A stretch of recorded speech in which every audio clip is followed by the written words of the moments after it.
Philip Eckert lived for many years in an old weather-stained wooden house about 3 miles from the little town of Marion in Vermont. There must be quite a number of persons living who remember him, not unkindly, I trust, and know something of the story that I'm about to tell. Old Man Eckert, as he was always called, was not of a sociable disposition and lived alone. As he was never known to speak of his own affairs, nobody thereabout knew anything of his past, nor of his relatives if he had any. Without being particularly ungracious or repellent in manner or speech, he managed somehow to be immune to impertinent curiosity, yet exempt from the evil repute with which it commonly revenges itself when baffled. So far as I know, Mr. Eckert's renown as a reformed assassin or a retired pirate of the Spanish Main had not reached any ear in Marion. He got his living cultivating a small and not very fertile farm. One day, he disappeared and a prolonged search by his neighbors failed to turn him up or throw any light upon his whereabouts or whyabouts. Nothing indicated preparation to leave. All was as he might have left it to go to the spring for a bucket of water. For a few weeks, little else was talked of in that region. Then Old Man Eckert became a village tale for the ear of the stranger.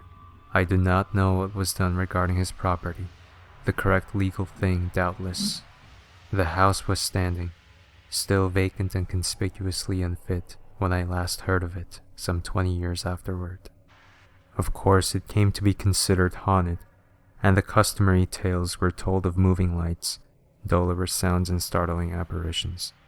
At one time, about 5 years after the disappearance, these stories of the supernatural became so rife, or through some attesting circumstances, seemed so important, that some of Marion's most serious citizens deemed it well to investigate, and to that end, arranged for a night session on the premises.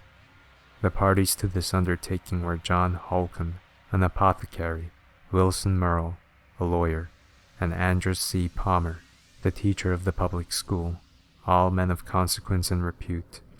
They were to meet at Holcomb's house at 8 o'clock in the evening of the appointed day and go together to the scene of their vigil, where certain arrangements for their comfort, a provision of fuel and the like, for the season of winter, had been already made. Palmer did not keep the engagement, and after waiting a half-hour for him, the others went to the Eckert house without him. They established themselves in the principal room, before a glowing fire, and without other light than it gave, awaited events. It had been agreed to speak as little as possible. They did not even renew the exchange of views regarding the defection of Palmer, which had occupied their minds on the way. Probably an hour had passed without incident when they heard, not without emotion, doubtless, the sound of an opening door in the rear of the house, followed by footfalls in the room adjoining that in which they sat. The watchers rose to their feet, but stood firm, prepared for whatever might ensue. A long silence followed. How long neither would afterward undertake to say. Then the door between the two rooms opened, and a man entered. It was Palmer. He was pale, as if from excitement, as pale as the others felt themselves to be. His manner, too, was singularly distrait. He neither responded to their salutations nor so much as looked at them, but walked slowly across the room in the light of the falling fire, and opening the door passed out into the darkness. It seems to have been the first thought of both men that Palmer was suffering from fright, that something seen, heard, or imagined in the back room had deprived him of his senses. Acting on the same friendly impulse, both ran after him through the open door, but neither they nor anyone ever again saw or heard the Andrews Palmer. This much was as certain the next morning, during the session of Messrs. Holcomb and Merle at the haunted house. A new snow had fallen to a depth of several inches upon the old. In this snow, Palmer's trail from his lodging in the village to the back door of the Eckert house was conspicuous. But there it ended.